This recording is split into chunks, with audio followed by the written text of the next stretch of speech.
And this is Jennifer. And this is the Behavioral Plan Podcast. So, this week's episode, we are going to be discussing teeth.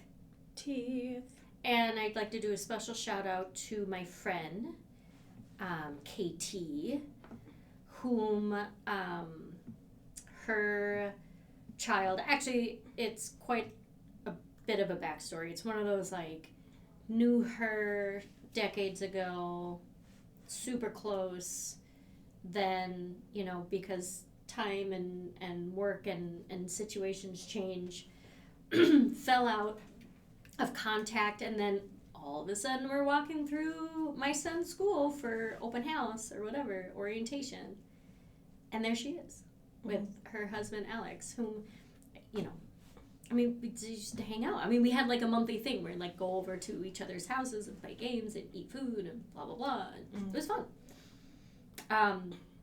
So not only that, but they had a child, and the child was also a kindergartner, and the kindergartner is also in my son's kindergarten class, and like the likelihood of all of that, you know, coming together is nothing short than like cosmic purpose. Absolutely. So, so she and I, there was this thing at the school. Special shout out to Sparrow Academy and everything that you do. But they had this, like, you could come and observe your child for a couple hours. And so we had done that, and we were chatting a bit, and she had brought up how her son had a loose tooth. First loose tooth? First loose tooth. And I just sort of did, like, the Holy Cross. Right. And said, I walk with the you. Power. The power of Christ is with you on this one, gosh. because I have no advice. And then, you know, a week or so went by, and suddenly I get a text message with a picture of a tooth. And it had happened. So I was thinking to myself, and actually made a light joke, like, you know, between you and myself and my sister, we could have a whole episode about teeth. And now here we are. I was like, you know what, I kind of feel like I can't let it go. My mind is just wrapped around teeth in general, and not even just like the loose tooth, losing a tooth situation that all of us parents are going through. But just like dentists, teeth brushing routines, all of it. Just teeth related everything. So here we are. Yes. Talking about teeth. Talking about our children's teeth. Talking about...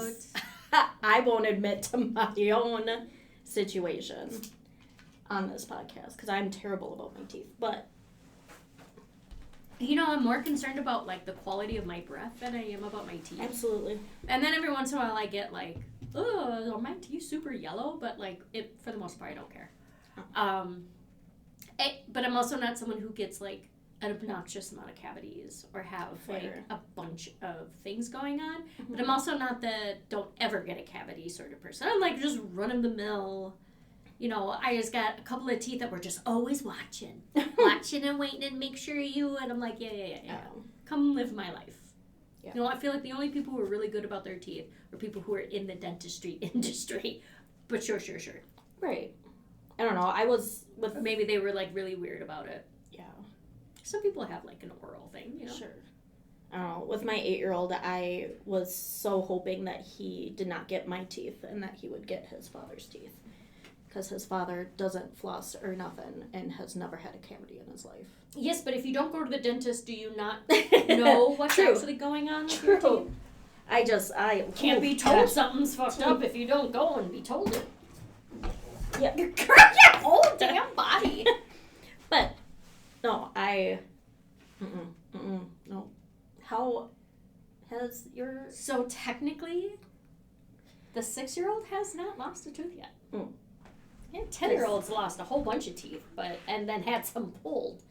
But you know, my 10-year-old does not have the same conditions as my 6-year-old, and so but. The bonus of that is that he's observed it this whole time, right? So he's like watched his older brother lose teeth and not die, lose teeth and watch teeth grow in. So it may not be it may not be as traumatic of an experience, but he does. Like, every once in a while, he'll, like, chew on something and be like, I can't eat food anymore because my tooth feels funny. And I'm like, well, that's not an option. So let's figure out how to work with that. I mean, you know, but when my 8-year-old first started witnessing people around him losing their teeth and would ask me about it, I'd be like, well, yeah, you know, someday the baby teeth go away and your new ones come in. Nope, mine are glued in. Told everyone, your teeth are glued in. They're not going anywhere. Like, he was fully committed to this story of... I mean, avoidance is a really great tactic when it comes to mental health. You just like, I like that, so it's not going to happen to me. No. I mean, that's fine. That's fine for you. But it's not going to happen to me. Even just getting him to use toothpaste was a nightmare. Like, we went through so many different... I actually should look up... There was one that ended up being a fan used favorite. A chocolate one, right? Yes, and our old dentist, or maybe our new dentist, uses it in the office too. It's a line that's made... Gosh, I'm going to have to look it up now. It's a line that's made by... Let's see, chocolate... I meant to look this up before we started. Oh, that's cool. Tasty Paste. Tasty Paste. Tasty Paste. Tanner's Tasty Paste, Cha-Cha chocolate flavored. Everything about this sounds like an episode from Full House. Oh, really? Well, or like a sitcom, you know what I mean? Like, yeah. Tanner's Tasty. Oh, because the Tanners. Maybe that's why I thought of it. Tanner's Tasty. Taste Buddy. Cho chocolate. It's a mom who's also a pediatric dentist that came up with Tasty Paste. Look, I'm going to tell you this right now. Every great option comes from a parent with a child who's like, no. And you're like, okay, well, instead of me making you do something you're saying no to, I'm going to figure out a solution then. Right. What in the... Baby Bling. Baby Bling? Oh my gosh. I'm just looking at the different flavors. So anyway, our dentist's office used it. And so I was like, oh, okay, so maybe it's not the toothpaste that's not working for us. Because we did finally get on that one. But, I mean, I had pure mom guilt for those handful of years of just trying everything, even to the point of sitting on him. Just to like brush his teeth. Yeah, and sure enough, that kid ended up with 10 caps on his teeth. Well, he had to be put under. He had to be put under for that. Yep. Was he 4? 5? 6. He was 6. Okay. He was 6, and lots of mom guilt around that, thinking that. But it's the baby teeth, and they leave, and so the caps will leave.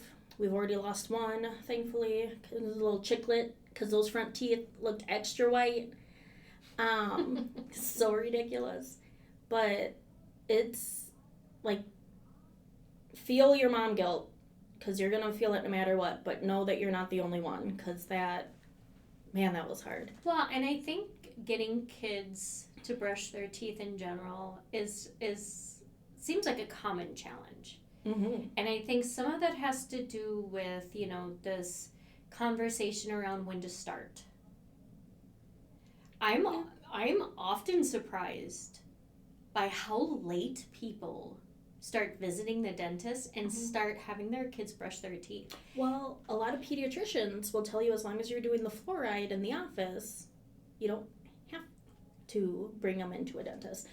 I totally get that. But once one tooth becomes 4 teeth in a row, and really, it's this conversation about, and this is, toileting can be an episode someday, but, I think it's common for people to think, oh, I'll start that toilet learning when it's time to sit on the toilet and push our pee out. When my child tells me that I'm ready to start using the toilet. And that's so ass fucking backwards.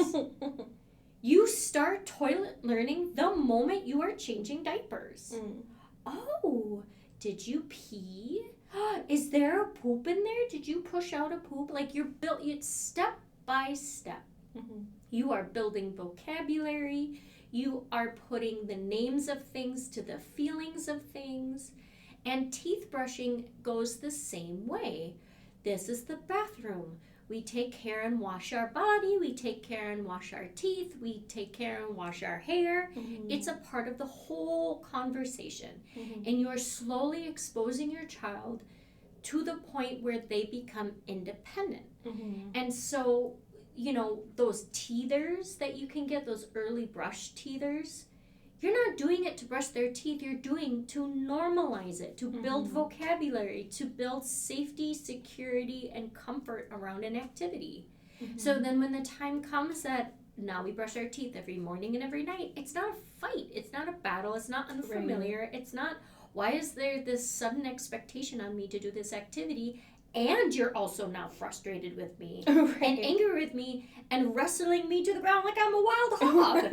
Like, what the fuck? And I know that like, and that's just like a blanket statement, all right? Because we also have different kids with different temperaments, different sensorial intake or sensorial aversions. Things peppermint and mint is spicy to children. So like, my 2-year-old loves it. Unless you're my 6-year-old who's like, I love when my whole mouth tingles. Great, that's great for you. But like, so don't expect your child to start doing something the moment you need them to do it. Start introducing it right away. With the first 3 or 4, like my 4-year-old. The dentist appointment he'll go to now will probably actually involve dentist-like things. All of the ones, because I brought him in when he was a year old, all of the ones leading up to that was just for him to become familiar with the space, familiar with the people, familiar with the sounds and the smells, and start to get acquainted with the expectations. When I come here, it's expected to me to open my mouth and someone like is putting shit inside my mouth, counting my teeth, because that's all really they do. Count your teeth. Do you have any questions? Everything looks good. Keep it up. That's it. And and like, look, costs money. It's insurance. I get it. There's a way to maybe do something similar. You know, so you're still exposing and becoming familiar. You could do it at home, like, you know what? We're just gonna count your teeth. Boop, boop, boop, boop, boop. You have so many teeth. You're doing such a good job. Like, it's just part of it. So then you do all that work. So then when you run into, like, my 6-year-old brushes his teeth great now.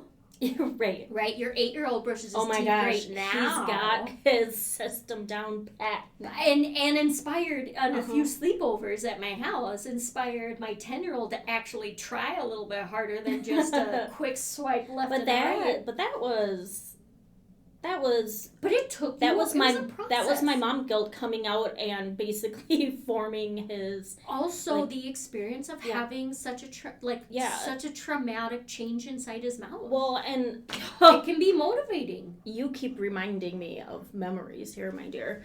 I mean, so a little backstory on my 8-year-old. Part of our difficulty with brushing his teeth, like the sense of touch, especially unwanted touch, pained him. Yes. Like that kid, I remember bringing him in to get his blood drawn, and as long as he watched you draw his blood, he was good.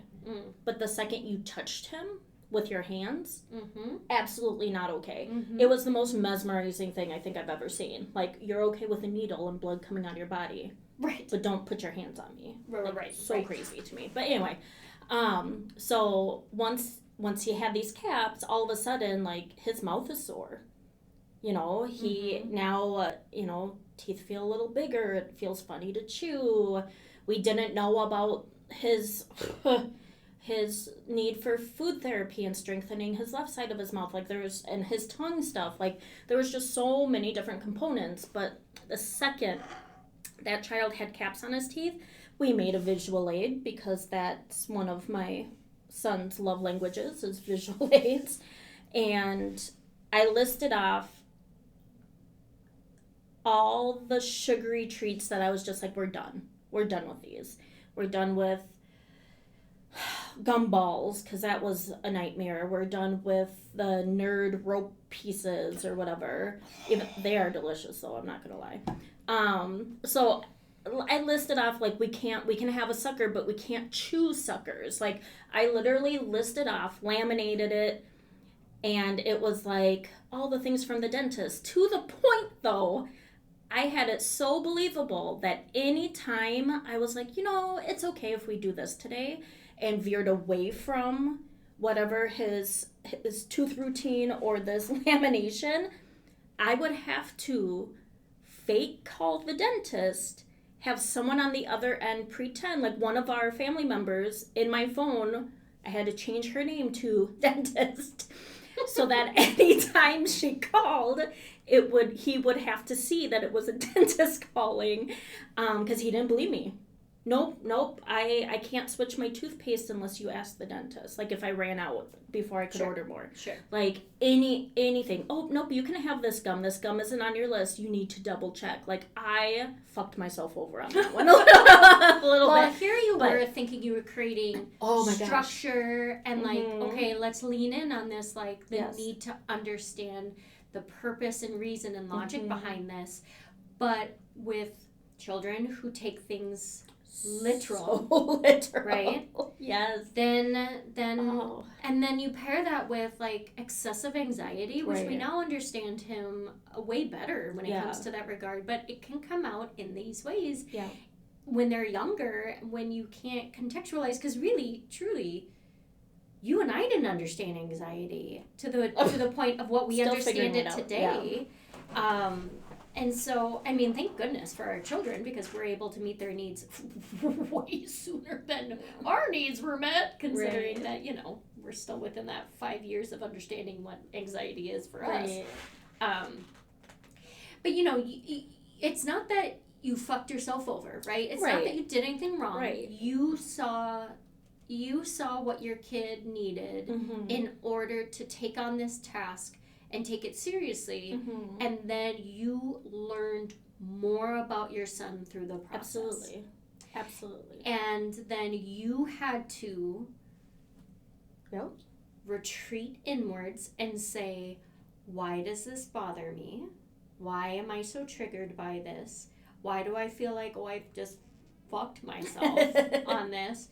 And really, truly, it's only because, like, just extra work. It's extra work, and what a wild idea! You have children, and it's work.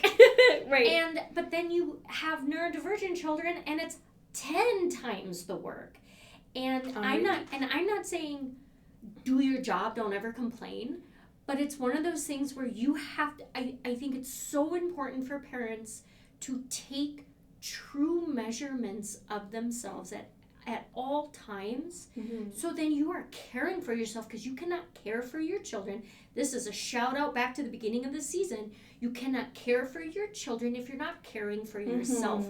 You cannot even begin to be the type of parent you need to be if you aren't re-parenting yourself at the same time, and if you're not looking at yourself and saying, why does that make me so uncomfortable? Why does that make me so upset? And do the work to fix those feelings. Right. Or accept that they're there. Yeah. Instead of redirecting it, avoiding it, or punishing your child for it. Right. So, and teeth is one of those things that I think does anyone have a good memory about learning how to brush their teeth or teeth brushing throughout their childhood? Maybe.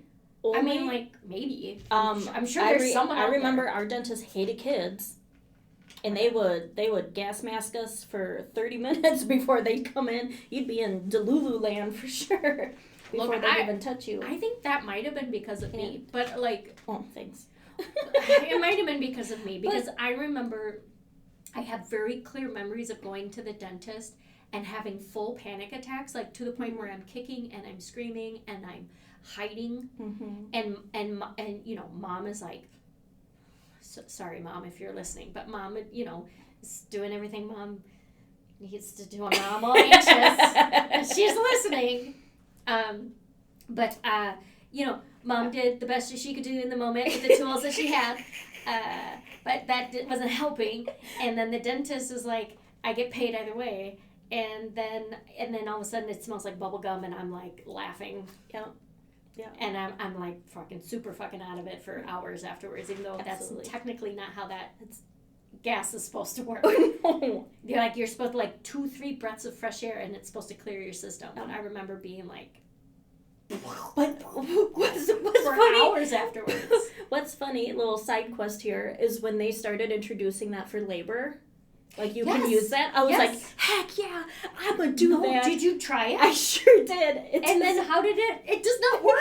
No, because they manage how much you can eat. Well, you can't just huff it the whole time. But that was my memory of it. I was like, oh, heck yeah, I'm doing this. Yes. No.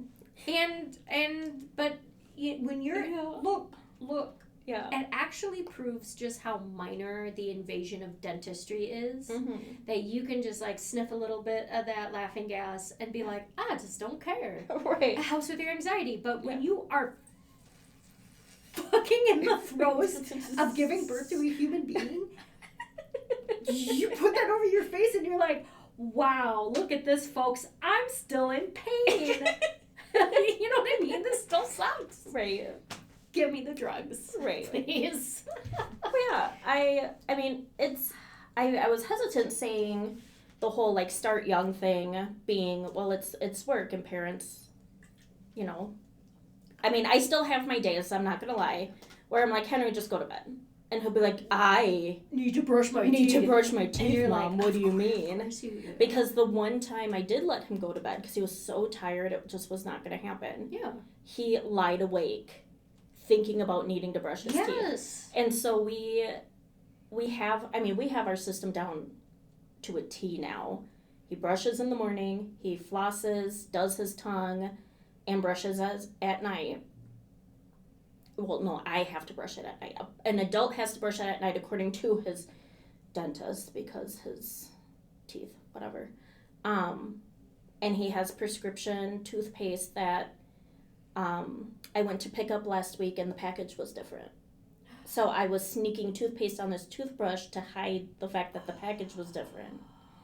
And so I have him convinced that it's a bigger size so it looks different. He's got a system. I will say, though, the last time we have a dentist appointment next week, so I'm very excited that we're talking about this because it's reminding me of all of your journey, road bumps and hiccups. So then when he proceeds to say, absolutely, are you not going to take my x-ray because I'm not going to bite down on this thing, I won't feel so bad because... Look, I'm 42 years old and I hate it when it I hurts. have to... It hurts! I'm like, could this be just a couple centimeters smaller? Yeah. Right. Like, you're cutting the inside of my mouth with this thing. Right. Or make it like a softer, foamy thing so it bends with my body when I need to bite down. Like, I don't know. Yeah, no. I wish our podcast was a little bit more X-rated because I'd like it to something else that I don't like putting in my mouth either. I should... Not the best segue. I should ask Miranda. I have a good friend of mine from Partners, one of the moms, who does these great dental clinics. It's her business is called Autism Smiles. It's a nonprofit, and as an AHH-tism smiles, like right? You're saying, like tism. And they do in-house clinics at different dentist offices that will have them, and I think they're workshopping one for, I'm sorry, Miranda, I think you said July, maybe sooner, but they did a Christmas thing with Santa. Like, they're amazing. They're still newer, I would say, but you go in and to these workshops with your kiddos and they go through the whole process. Okay, so it's like a in-person social story where they make you... It's a great way to say that. They get you exposed to the environment. Mm-hmm. You could ask all your questions. You know what Yes. makes that $1 million idea? When my 6-year-old, Mm-hmm. that first visit was fine. That second visit was fine. That third visit was the beginning of the end. Mm.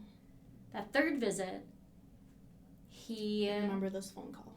I mean, I don't get embarrassed. Fair. But and very few times do I feel like I don't know what to do in this moment. Mm.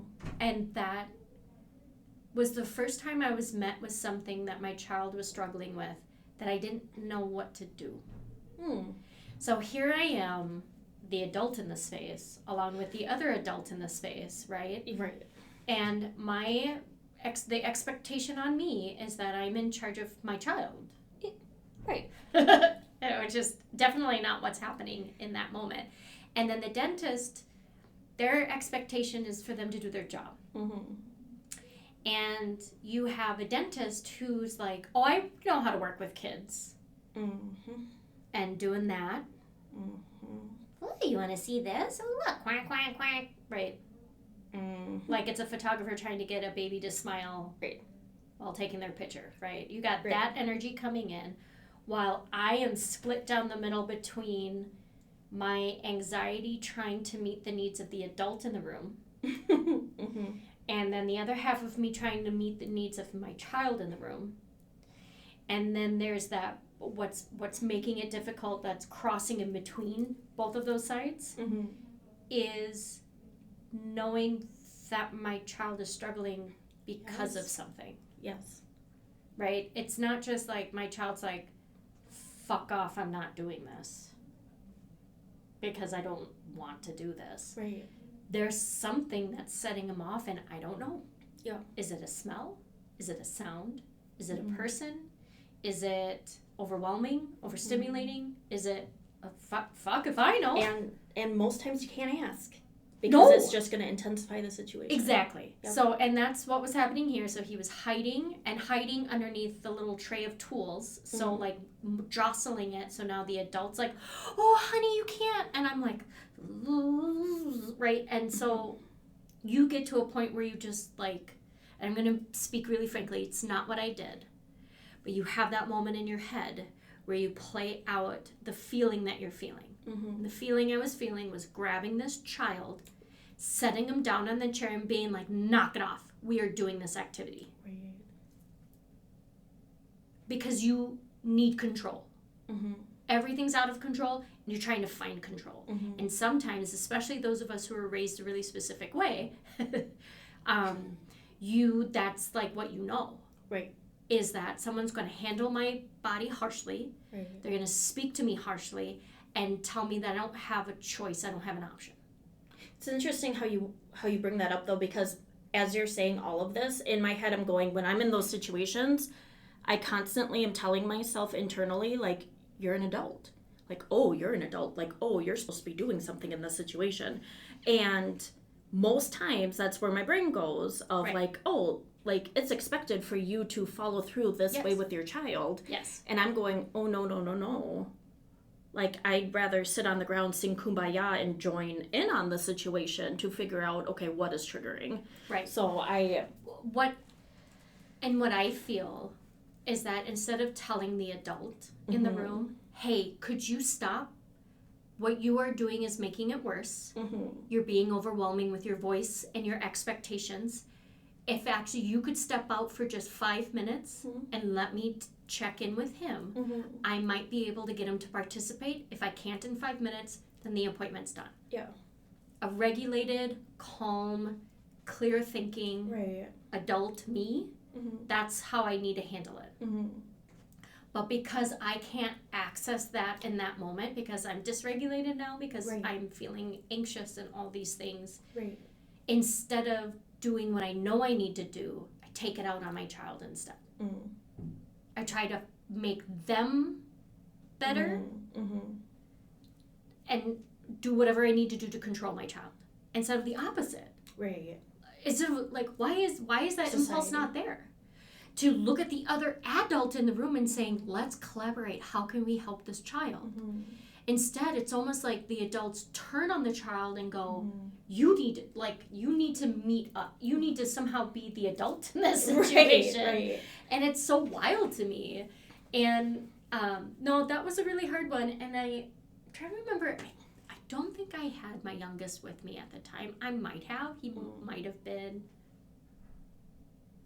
not born. No, he was. Were you pregnant? No, because they're 2 under 2. Mm-hmm. No, it might have been COVID, so we're all wearing masks on top of it, and you know how that felt.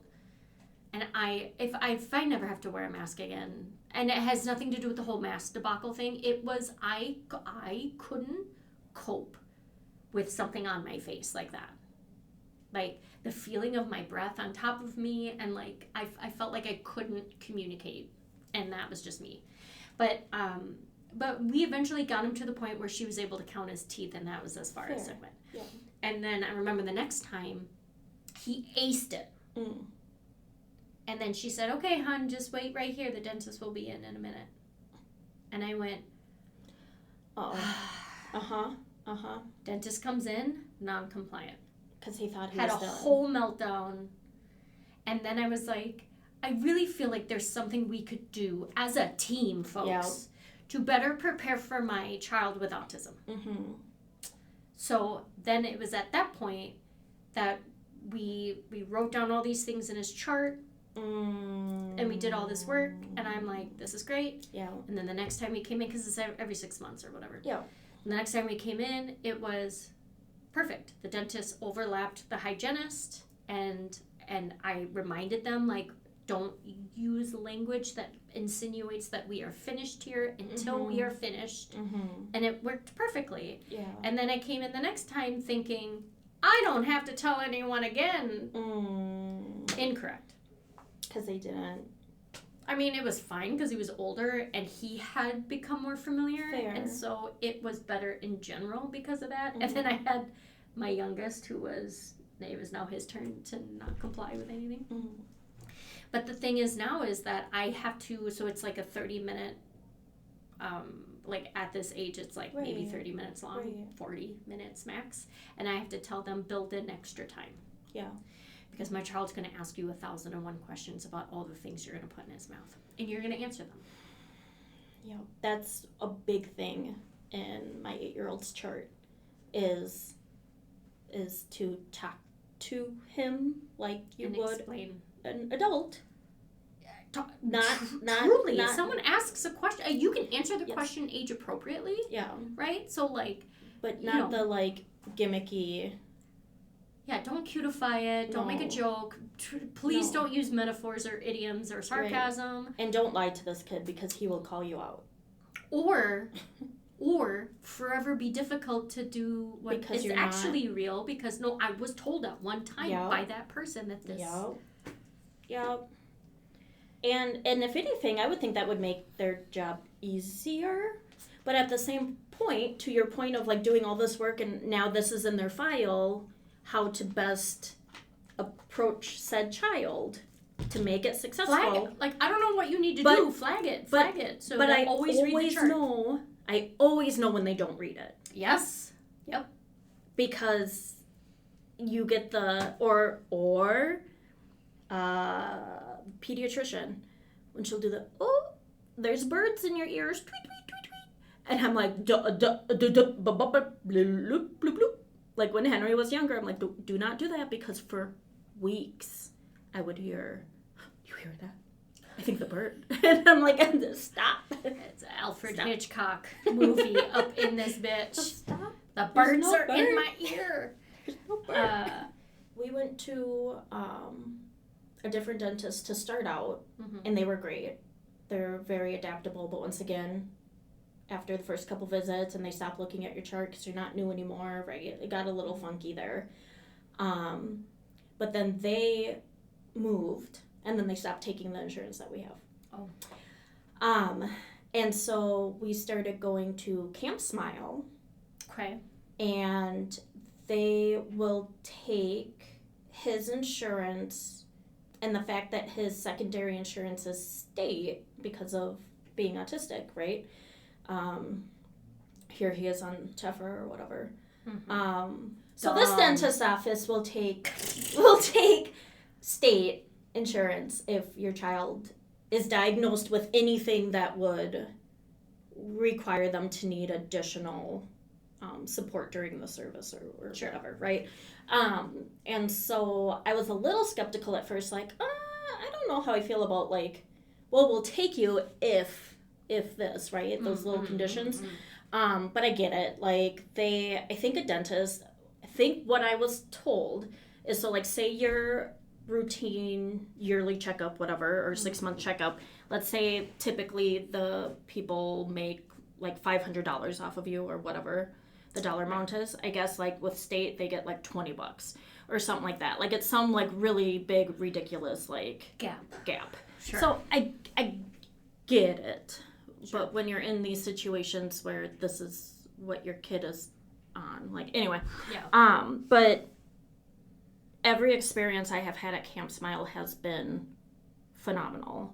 And then at the very end, they get like a little token for completing their visit. And then you go up to the counter and you get it traded in for something. And I think like any kid will want Chuck E. Cheese to see what they were doing. Right. But no, and even with him refusing to do x-rays, like the way that they handled it, the way they came and checked in and other people working checked in, like it was great. I might just do the switch just because my youngest, like, it is not an easy task to get that child or to sit you and check out one of Autism Smiles fair. events and it's just at least more exposure and maybe one of the ways that they approach, and I love this because these aren't necessarily pediatric places that they're going into, right. But I'm sure the hygienists and stuff are learning from the process as well. So if more dental offices would get on board to volunteer this time, I get they're not making money, but what great exposure. Well, and like I can't imagine it being a waste of time. Well, no, because you're bringing people in and exposing your business to them, right. And then but also helping them through a very scary process. Like, hey, like, and granted, I never jumped into people's mouths. Yay, Jen. But even doing hair, like my job for many years was to invade your personal space, to touch you, to do your hair. Like, I get it, let alone like going into someone's mouth, right? Like, right. I'm sure I've bit enough dentists throughout the years of being a child. But anyway, they do tell you to bite down with their fingers in your mouth. Well, don't tell me not to do something. But even like I 100% need to take my 2-year-old to one of their clinics that they do, or events, or whatever verbiage that exposures because even if it goes horribly wrong and she has a terrible time, like I know she's going to be supported in that environment because they're amazing, but whatever, like I don't know what I'm going to learn. Exactly. But you're going to learn something. I'm going to learn what clarity either doesn't work for her or does work for her, and then I can bring it back to our place. Or quite frankly, if one of these offices, dental clinics, whatever, like I'm sure some of the people that have shown up have been like, oh well, if you take my insurance, I might start coming here. Like anyway, for sure. I hate the dentist personally, but I don't know. What else could we say about teeth? So we talked about loose teeth and that experience. Yeah, and like really, truly, forever. We don't have much advice. The blood is like, I'm dying now. And then like swallowing a tooth. There was one of my 8-year-old's teeth fell out while at recess. he had a whole group of people searching that grass for his tooth. Searching. He was devastated. And then later on that day, because of course he has to bring it home and get his money. But later on, came to the realization that, oh, maybe I swallowed it. Hyperfixated on that for I a hot bet. second. Compared it to swallowing gum, because the one time and only time he has swallowed gum, we had to watch a YouTube video of how long it takes for the gum to leave your body. It's not 7 years, by the way. No, it's 3 days. And so we talked about how this tooth probably also will take 3 days because your body can't break it down. Right. Which makes no sense because corn goes right through you. But I'm sure there's a logical explanation for that you can watch a video on. I did, and I still don't understand it. Don't understand how gum takes 3 days to leave your body. But so tooth fairy. So this tooth fairy, the tooth fairy choice parallels the Santa choice. So here we are with kids who take things very literally. Their comprehension between what's real and what's not real, it takes a very long time to understand that some things are fantasy or fake or not real. And that's if they comprehend that at all. Well, and that fine line of you've been lying to me my whole life. Like, it's a very fine line. So then you have to ask yourself, what's important here? And I can tell you as a parent who did the Santa and Tooth Fairy thing with my first and then chose to stop. And I have not done it with my other two. And this is what I've learned from that experience. My oldest found out about the no Santa thing through friends, and he was like, is it really true? And I'm like, yeah. And then I explained to him about folklore and folk tales and traditions and holidays and stuff, and it really wasn't that big of a deal. Right. But then I was also discovering at the time when that was happening that my middle child, who was just the youngest child at the time, was a child with ADHD and autism, and I went, oh, that's not ever going to work for him. Right. And I didn't even let it be a chance. So we spoke openly about how Santa's just a folk tale that we tell every year to our kids. And it just brings more excitement and joy around the holiday season.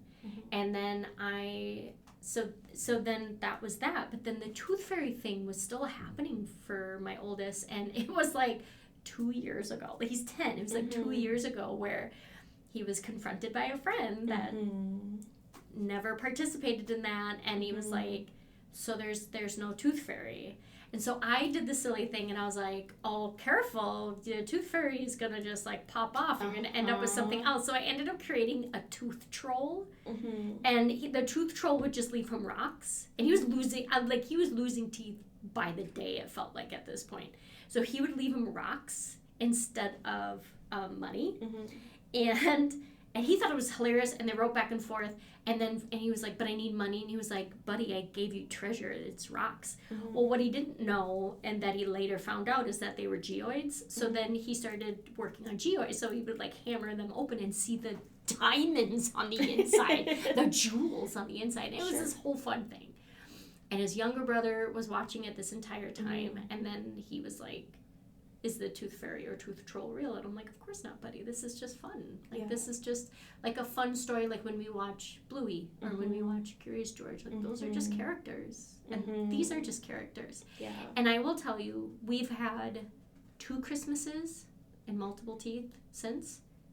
And my children still have the same level of fun and joy in the activity, knowing that it's not real, versus when my oldest thought it was real. Right. The same. It's moments like these that I wish my 8-year-old didn't have split households, because only so much can be agreed upon. And I know he has been confronted about the Tooth Fairy from friends. I truly don't know what he believes in it, even though he's been confronted. Mm-hmm. Same with Santa. I have honestly no idea, and I don't know how to approach him to ask him where he's at. But I can tell you with our two youngest, like, it's same situation. It's going to be different. Well, let me tell you, as someone that got, I can't say tricked into, someone you get tricked into something? Forced into, not forced, that's extreme too. So, as you know, that's going to sound funny. I co-parent well with the other adults in my 8-year-old's life. In their household, they participate in the Elf on the Shelf. Oh, girl. So my 8-year-old came home one year, I think their first year, like, living together. He came home expecting an elf at our home as well. So I've got bamboozled into this Elf on the Shelf, and I despise it. And thankfully, he doesn't, he stays over there sometimes and at my house sometimes. So I get nights off. Well, now my 2-year-old is into it. Great. Have your children be in charge of it. Mm-hmm. Well, you can't touch the elf, though. That's the whole gimmick. What do you mean you can't touch the elf? You can't touch the elf. So, like without consent? I don't understand. TM. No, not without consent. So, like, there's even a book about, like, how to restore magic in the elf if the elf has been touched by a human. Y'all do too much. Too much. It's a whole thing. It ain't this serious. And it's just a holiday. But, like, I was really hoping that we could start moving away from Tooth Fairy, Santa, all that. This is a whole different episode at this point. Oh, my Lord. Yes, it is. But now my 2-year-old has been exposed to something that's more understanding because this silly elf does silly things and moves around the house. Anyway. Can I pop your bubble a little bit? Touch the elf in front of your children. Say, elf, may I touch you? Watch me. Elf, would it be okay if I put my hands on you right now? I put my hands on the elf. I'm going to tell you the truth of this elf. It's just a doll, y'all. And I move it around, and now... devastation. And now... my 8-year-old would murder you. So then you take if you touch the elf. then you take your 8-year-old to the side, and you say, listen. Here's the thing, though. I can't... Who out there has popped their child's bubble, though, when it comes to this? Please? Because I would like advice on how to gently pop said bubble. Without making it too much, like Santa wrote you. Look, you changed my name in your phone to Santa, and then I got a call, ho, ho, ho. It's okay if you touch the elf. Free that motherfucker from his misery. What? Like, seriously? Take it to Build-A-Bear and put it inside the bear. I was thinking about the Nook whole situation where kids bring their Nooks in. Take that. I mean, maybe go dark. Maybe go dark. There's, like... Toss them in the fire. A ransom note. We've kidnapped your elf on the shelf. I mean, that is very much so something that happens. If you look up different things to do with your elf on the shelf. For, like, the daily gimmicks. There's definitely got to be one. Like, the best part about 2020, and then y'all come back the and whole you're like, why is quarantine my child so thing. Best part about quarantine, you put that elf on the shelf in a Tupperware container with a little mask saying, I'm sick. Oh, done. You're quarantined for 2 weeks. That's half the month. That's COVID. That's half the month that you don't have to do your elf on the shelf. Anyway, teeth. Do you keep your I was just going to say, yeah, who out there parents have kept your teeth? I have a little Ziploc baggie of my teeth that Dad kept of mine. Do you have something similar? Did he keep your teeth? Or am I the favorite? No. I had hair clippings. Okay. Well, from Dad. I mean, for witchcraft, that's good that you have that back. No idea where it is. Oh, well, that's not good then. That's your denna out there. That explains a lot. It might. I don't no one saved my teeth. And I started saving my 8-year-old's teeth, Yeah. but I think I have one. Because my oldest is the only one that has lost teeth, I have saved all of his teeth. I have put them in tiny jars because that's who I am, and I'm proud of my oddness. I think teeth are cool. I also have, when his canines had to get pulled, I definitely kept those because those still have the roots to it. Because when your teeth fall out, they fall out because the roots slowly dissolve, and then it's just the surface cap part that falls off. But when you have to get your tooth pulled, that's cool looking. I have those in special jars too. I have a feeling next week's appointment is going to be 2 teeth have being gotta, pulled. Because his front permanent teeth, there's not enough room.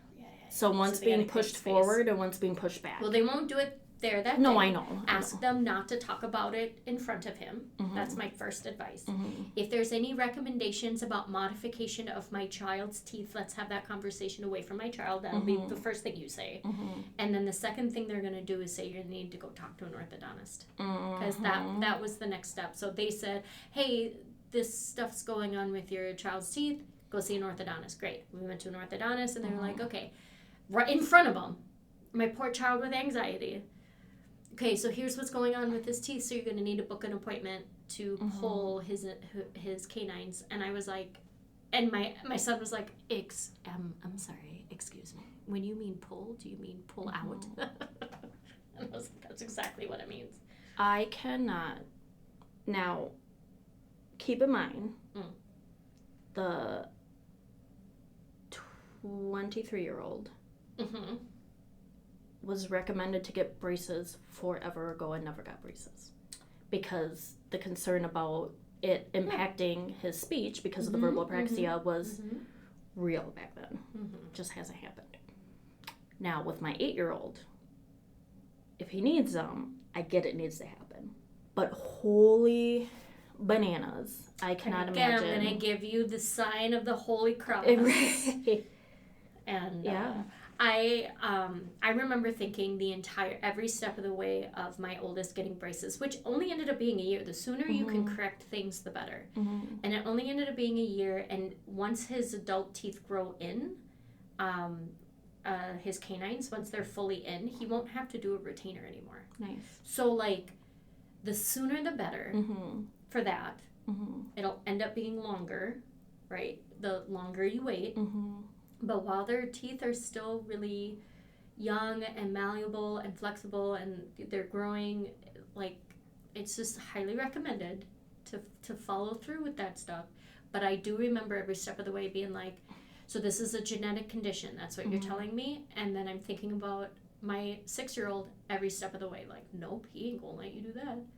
Nope, that ain't gonna happen. Right. Nope, over his dead body. Right. Saying, hey, you can change out the colors is not that big. So maybe now, what's her name, Miranda? Miranda. So close. Potato. Miranda's now next task is to venture into the orthodontist range. Yes, you hear that? Autism smiles. You gotta get into the orthodontist realm. Oh my gosh. Because it sounds like there's at least 2 people who might need you here in the future. So, I mean, every so often we had to go in and they took the wire out and had to put a new wire in, and it was like so invasive. And like my oldest, like, he's just like his mama, where he will not complain if something hurts, if something, like, he had a whole hole in his mouth, remember? He got his braces on, and then they didn't trim that back wire enough, and it scraped a whole hole in his mouth. It took him 3 days until he was finally like, I can't do this anymore, this really hurts. And then I go and look, and I'm like, bro, why wait until you have permanent facial modification? He's gonna have such a high pain tolerance when he's older, though. Maybe this is also the kid that will like bump into the side of the table and then fall on the ground screaming bloody murder. But some of that has to do with his hormones right now. Just in case anyone then was what's my wondering. 2-year-old's excuse? Bumping into a table. Also hormones. Toddlers and teenage, like they are the same. They are the same. And it's because there's this parallel development thing happening in their brain. So, teeth. Yeah. So, the 2-year-old has her ECFE classes, and they had a pediatric dental hygienist come in and talk. Cool. Sparrow just did that too. And we had a dentist come in and talk about yeah, dentistry stuff and handed out swag. So, my 2-year-old's teeth are slowly, like, how they kind of start creeping together, right? Because those molars are coming in, so they're... Flossing is officially underway, which she loves, of course. Yeah, does she do the little yeah. handhold ones? That's just such a great... I hate the waste, but it's such a great way to build independence for flossing. They make ones where you can thread with regular floss. They make... she had brought one in. So it's a reusable one, but it's not little cartridges that you do. You literally thread your floss like regular floss. I love that. I'll have to look that up. I haven't been able to find it, so you let me know if you find it. I will. But they also mentioned, and correct me, I've never heard this before, but I will. I'm my resource is like what I was taught when I was a kid, so obviously stuff's different. But they were saying that there's no reason to use a non-fluoride based toothpaste. Correct. So 2-year-old is already using fluoride. Correct. And that's what you should be doing. Now, everyone's going to have their opinion. That's so different. Look, everyone's going to have their opinion. There was a hot period of time where they were like, fluoride's poison. And fluoride isn't a bad thing. Too much of anything is not good, right? Yeah. And if you think about children and the level of toothpaste just staying on their teeth and being spit in the sink versus toothpaste just getting squeegeed into their mouth. Which would be my 2-year-old. Right. Well, honestly, every child. Yes. They're like, what's this? What other thing do you put in your mouth that then you spit out? Cha-cha chocolate. Cha-cha chocolate. Again, this is not an X-rated podcast. So children are used to putting things in their mouth with the purpose of chewing and swallowing. Yeah. That's why you will see kids eating sand and rocks at a beat because it's just what they do. So toothpaste is going to be one of them. And you are the adult. You are there with the child. You don't let them eat up tube of toothpaste. Let them walk around your living room while consuming toothpaste. No, you don't do that. No, you don't do that. So you're the adult and you put a stop to it or you think of alternative ways to control it. So here's what we do in the Montessori classroom because some toddler rooms will have teeth brushing as an activity. Amazing. You don't put a tube of toothpaste out and expect a child with no frontal lobe development to know how much to do, right? Because they're building that mathematical mind. They're doing the work of figuring out only need a pea size and that's all I need and I'm satisfied by that. I'm not going to empty this out. Adults don't use pea size. Most adults make it look like I don't. The commercial. Yeah, right. Little wave of it.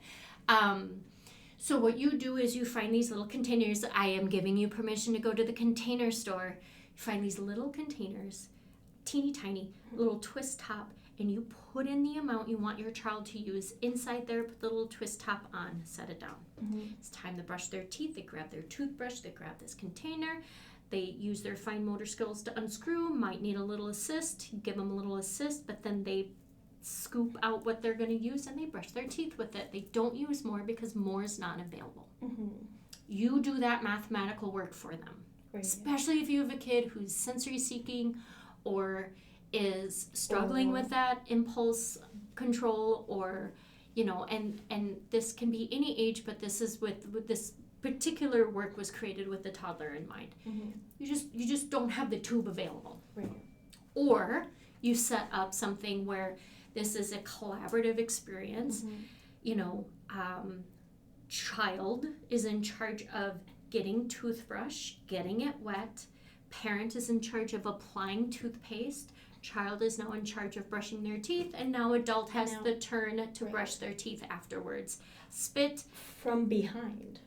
from behind? That was the other thing, is the dentist was saying that if you're standing in front of your child, assisting with brushing their teeth, you're approaching at the wrong angle, which is probably why your child's going, or ow, and they that have hurts. their gag reflexes more forward anyway. And so they were saying to either stand behind, so like with Henry, he's bigger, right? So I'd stand behind him and do it. So essentially you're doing the same angle. Muscle memory. Yeah. Activating your muscle memory. Or you have them lay down with their head in your lap, because that's like a dentist. I want to laugh so hard at that suggestion. I know. Oh, just lay down.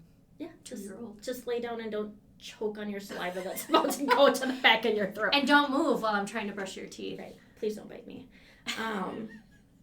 No, I need to look you dead in the face and brush your teeth. But yeah, also very too close but to like the option to wrap your legs around them and get them in a chokehold and be like, we're finishing this job. I will say with my 8-year-old though, when I do stand in front of him, it is really hard to get his back molars. Yeah, you have to do it on the outside and have them like slightly close their mouth, and then you can there's a whole bunch of space opens up when you like your mouth isn't closed all the way, or your teeth aren't shut all the way. They're just like, you ask them to like kind of close your mouth, and then you can access all of that back there a lot easier. Right.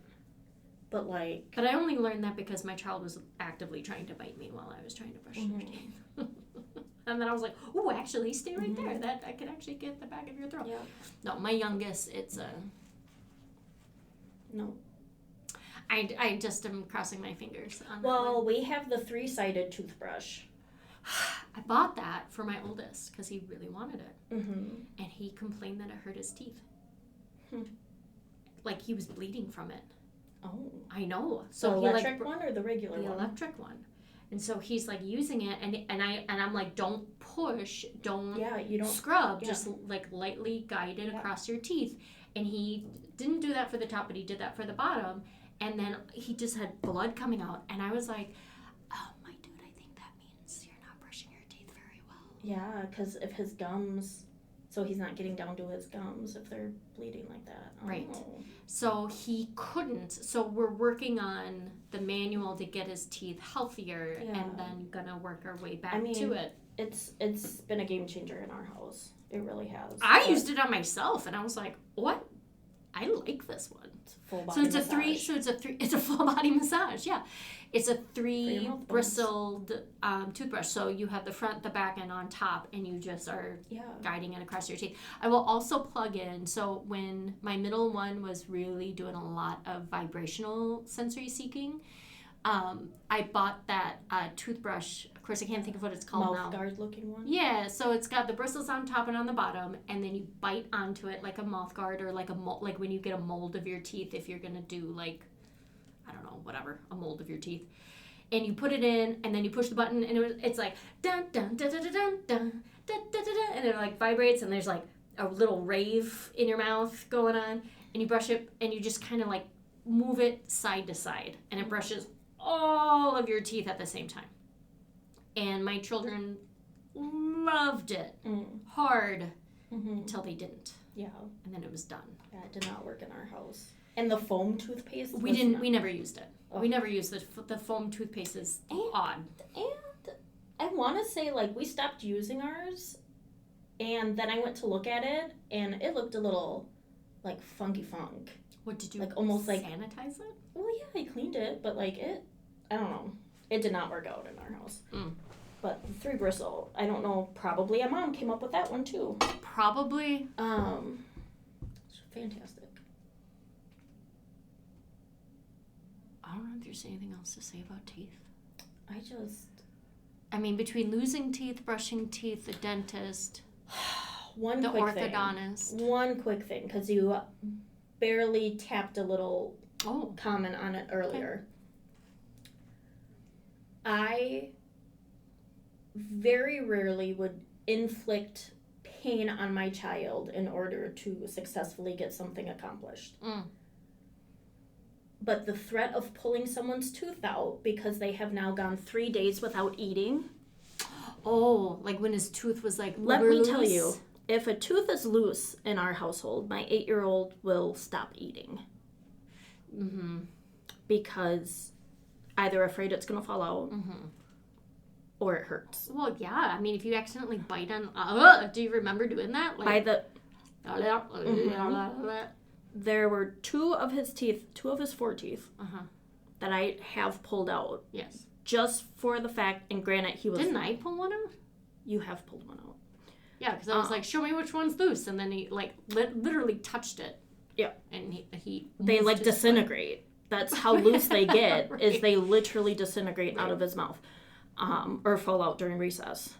But he, like, 2 different times, he was very upset with me because I was like, I'm sorry, buddy. I can't let you start, like, this. You can't starve yourself. No. Over, and one of them I pulled out on the way to the bus. Shocked that he made it to school that day. Shocked. But that's a real thing too. Mm-hmm. Well, so my friend, in our discussion of like how it happened, it sounded like it was a cleanup, right? It was like a bath night or a cleanup, and there was a washcloth, and the washcloth caught on it. And so, that happened, and it happened, and there was like put it back.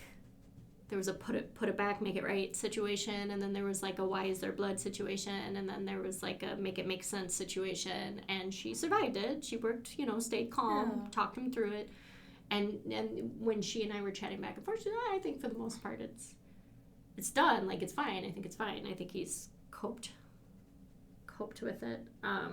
Until the next tooth comes. And then she made I was like, originally I was like, beware that once that one leaves, the next one's already halfway loose.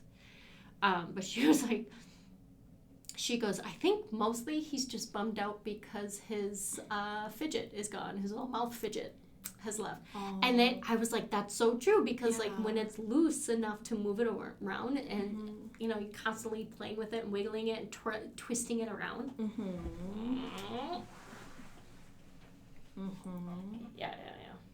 But it's survivable. Yeah. I mean, we're here to tell you that sometimes it's just the worst, but it's survivable. And I think preparing for the worst, and this is our anxiety that will confirm that this is the best way to handle it. But preparing for the worst case scenario will help you be prepared. But when the event happens, click into regulation as much as you can. Become the most regulated, solid rock for your child, because they may freak out because there's blood. They may freak out because something that has always been a part of them is now no longer a part of them, and it didn't hurt. It's like getting your hair cut, which will be a whole nother episode. Can hurt. Well, it can hurt if it comes out too soon. Like I remember I lost a tooth at our great-grandmother's place.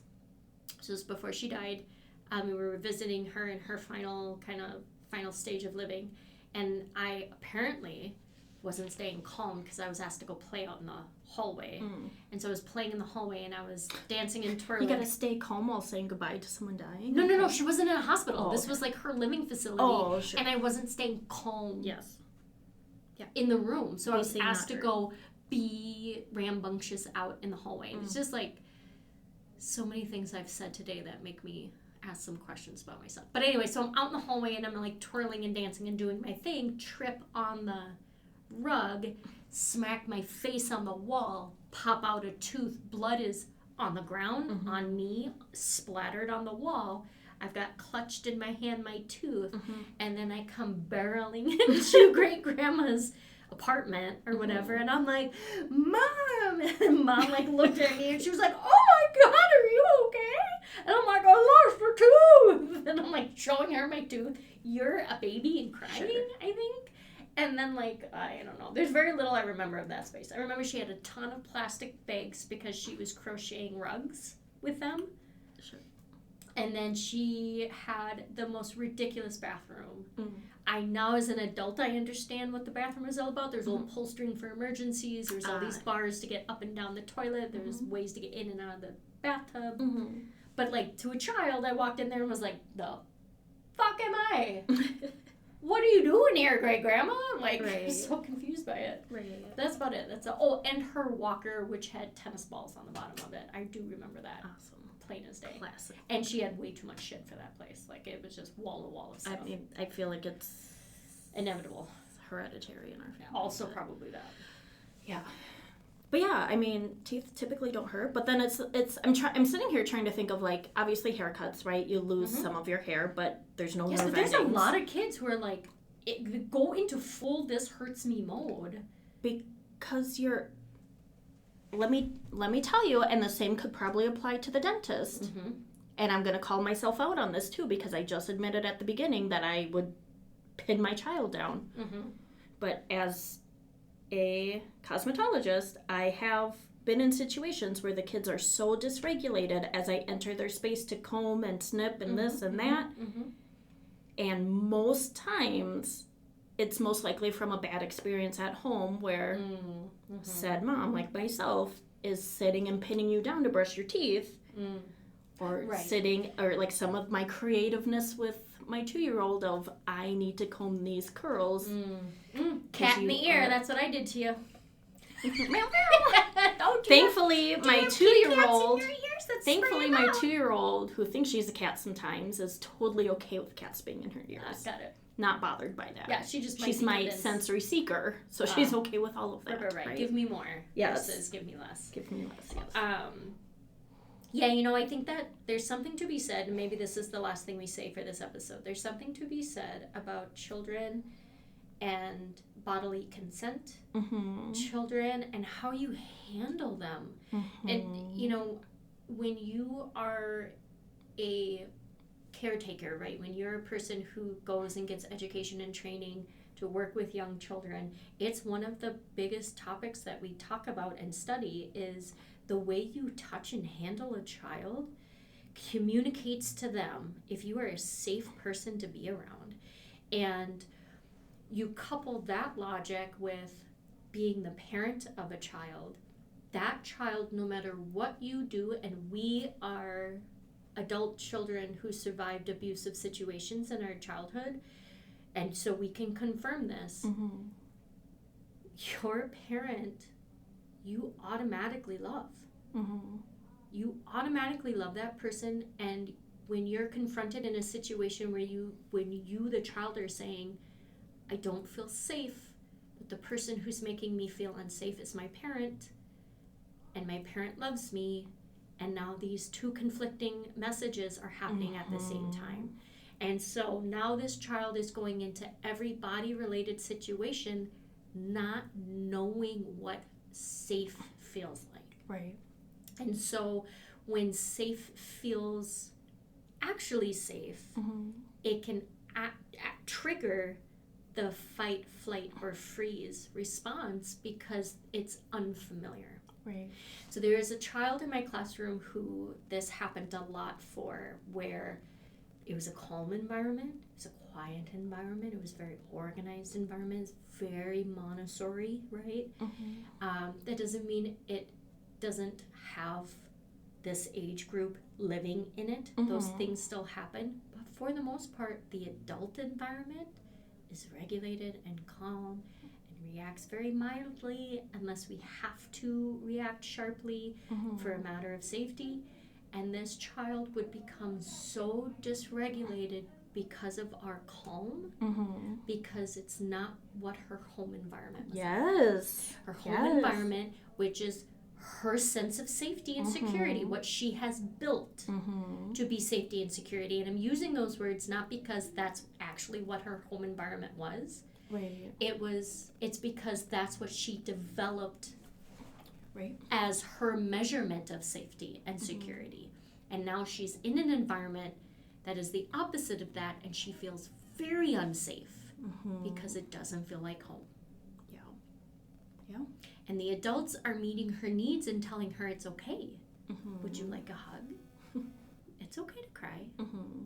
I can hear you're very loud right now. I'm right here. I won't leave you. And that is scarier to her. Absolutely. Than the screaming parents saying, shut up, stop crying. Here's a nook. Go to your room. Whatever may have been going on. I'm taking great liberties at my assumptions here. Right.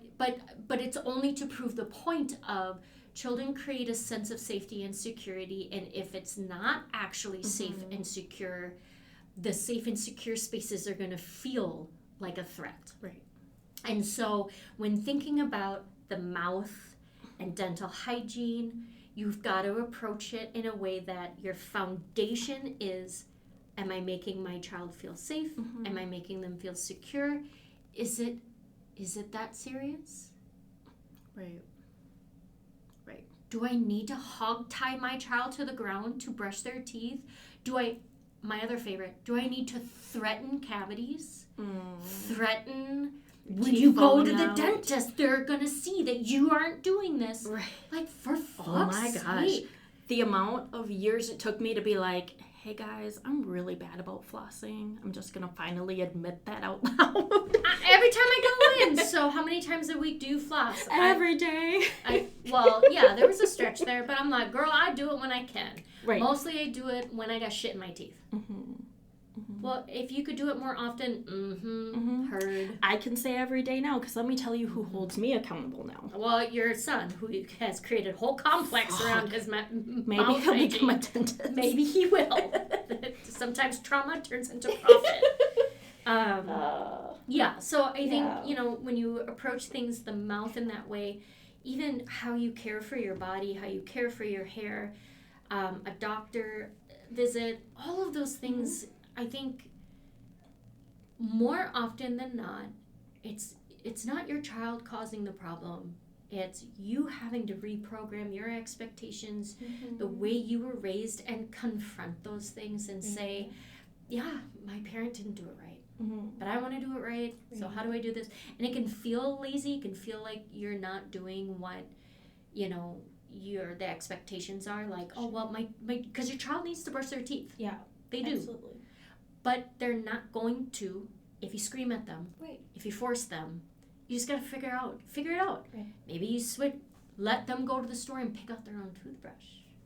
Let them have someone. How can I make my child feel independent in this task, have autonomy in this task? Because really, the more they can be in control of the things in their life, the less of a struggle it will be. Yes. And then when it comes to really specific things that directly correlate to maybe their condition, to a nervous system condition, or these other things that do throw extra challenges your way, partner with your people. Yeah. Partner with your occupational therapist, your physical therapist, your speech therapist. Someone out there's got an answer for you. Absolutely. Pull your people in and figure it out. Even when you don't even think there's an answer to be had. Yes. Because the answer isn't fuck it. I guess you'll just have cavities. No, but then the answer isn't I'm gonna sit on your chest while I brush your teeth. This is so extreme. But the only reason why I'm saying it is because I understand the impulse. Yeah. I've also had my chest sat on while being given medicine, because medicine's another one. And I know a lot of people that do have to use some form of force or restraint, right? Yep. In order to make these things happen, and we're not saying. But I'm convinced that needing force or restraints can still be done with a sense of safety, security, love, and respect. I am fully convinced there's a way to still instill those aspects to the way you approach your child, from the way your voice sounds to the way your hands feel. Because, look, there's been many a time where a toddler in my room has full arm put into a toilet pipe situation, and like a dysregulated me would grab that arm and pull it out and say, you can't put your whole damn arm in a toilet. What are you thinking? Right? Or you can come up and go, oh, and with soft hands, because they're 10 pounds, soft hands, move the child away and say, that's where we put our poop and pee. That's not where we put our hands. Let's wash our hands. Seems like you really want to work with water. Let's find something for you to do with water so we can meet that need. And you don't actually say all those words out loud to a 2-year-old because they hear 2 of them, or like the last 2 words you say. But that's how you approach it. I know you really don't like taking medicine. You really don't like the way it tastes. We have to take our medicine because we're sick. So I'm going to wrap your arms around like a hug. Okay, hug yourself, and I'm going to hug you too. And I'm going to move your mouth. I'm so sorry. No, you don't like this. Here's the medicine. I'm putting it at your cheek. Talk it out loud. Mm-hmm. They have the right to kick and scream and cry and become the most dysregulated part of themselves, and you have the ability to stay calm, handle their body tightly, firmly, but lovingly, and get the job done, and then comfort them afterwards. Once they're regulated, talk to them. You really don't like it when I do that, and I totally get that. But I have to do this. This is how I do my job of taking care of you. And I'm really sorry. We only have 2 more doses left, and then we're all done. Right. Right. Do the work to get to that place. You'll feel better as a parent, and as a caregiver, your children will have a stronger relationship with you, because really that's the goal too, right? Functional independence and strong relationships. That's what we're trying to do. What a long ass episode. And when in doubt, find yourself a Jessica, because Jessica used to help me get my kiddo to take his steroids when he had to take liquid steroids, because I did not do very well with that one. Why don't I remember that? You did it a couple times in your St. Paul house, and he would like velociraptor it back at you. Sorry, I was like Velociraptor, and I was thinking of my middle child and like the screech he would sound, and then I thought of Jurassic Park and and the spraying out. Yeah. No, it's not a Velociraptor. It's a different dinosaur. Anyway, but it doesn't matter. Someone will fact check us, I'm sure. Yeah. But yes. It smells like onion water. Or like vodka. And I would have to put it in his cheek. And I don't know how you did it, but it was more successful than when I would do it. But sometimes the answer is not the parent. Yes. And that's why you put so-and-so's dentist in your phone, and then your child knows that the dentist is calling. And if anyone needs me to act as Santa... ho, ho, ho. Please just let me know. I can be hired by the minute. All right. Well, this was a really fun episode to record. Yes. I think it gave us a lot of ideas of what to talk about next. Yeah. But if you've got a tooth-related story or a dentist-related story, we're going to post the link to Autism Smiles, so then you can check them out. And we're going to toothbrushes. Yeah. We'll put up some product links. That we discussed today. But in general, this was just to sort of say, we see you. When it comes to oral hygiene and losing teeth and teething in general, it's just like not a fun thing. Well, and I know a lot of parents out there, based on ones I have talked to in the last couple of years, especially, like, if it's been a couple of years since your kid has successfully made it to the dentist, like, I see you, I hear you, I feel for you. Like, it's not easy. No. It's not an easy task. No, if you need to do bribery, like, sometimes that doesn't even damage. And sometimes that doesn't even work. No, it doesn't, but sometimes you gotta be like, I will buy you V-Bucks if you just get in this car and go to the dentist. Absolutely. And then, fine, $20 later, the dentist has been had, now you have V-Bucks, and the story's done. But coming from an adult who has been shamed for not being at their every 6-month appointment, like, it's not a fun feeling to have when the dentist then makes you feel that way. So I can't imagine. Find you a dentist that doesn't shame you. Absolutely. With your frequency. I know, like, it took a hot second for me to feel comfortable bringing my 8-year-old to a dentist. I believe that. Like, and I think there's a path, and it's unique to you, and you figure out what will work best. If it's taking, because I think this last time they were like, it was kind of almost normal, and they were like, you know what, a year's just fine. Yeah. Don't come back in 6 months. A year's just fine. Yeah. We'll see them a whole developmental year later. Yeah. We'll see how we do then. And I appreciated that. It was definitely like a message my children acutely heard and logged away and said, we don't have to go back for another year.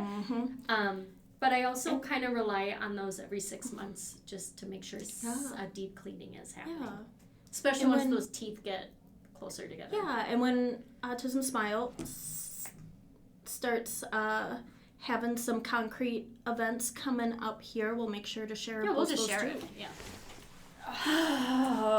All right, we're gonna get kicked out of our room here. We are. So this was our with teeth episode. With teeth or without teeth? Mouth bones. Mouth bones. Yeah, brush your mouth bones. Chiclettes. Chiclets. Oh, his chiclets were so bad.